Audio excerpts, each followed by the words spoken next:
আগামী জাতীয় সংসদ নির্বাচনের পর ডক্টর মোহাম্মদ ইউনূস সরকারের কোনো পদে থাকবেন কিনা সাংবাদিকদের প্রশ্নের জবাবে তিনি সাফ জানিয়ে দিয়েছেন, না, তিনি কোনো পদেই থাকবেন না। আলোচনার শুরুতে আমার চ্যানেলটি যারা সাবস্ক্রাইব করেনি দয়া করে সাবস্ক্রাইব করে নেবেন।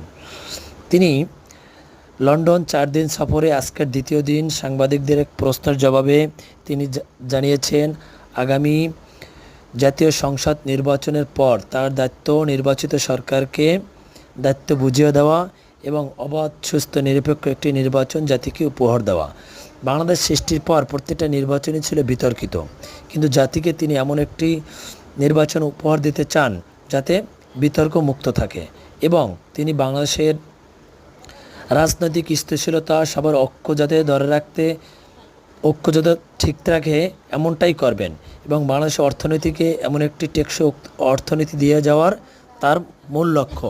এবং জুলাই সনদ বাংলাদেশকে দিবেন যাতে জুলাই গণঅভ্যুত্থানে যারা শহীদ হয়েছেন এর বিচার হয়, যারা ফ্যাসিস্ট আবার যেন বাংলাদেশে কোনো সৃষ্টি না হয় এমনটাই করবেন। এমন পথ তৈরি করে দিয়ে যাবেন যাতে জাতি সুন্দরভাবে জীবনযাপন করতে পারে। তার মেইন কাজ কি?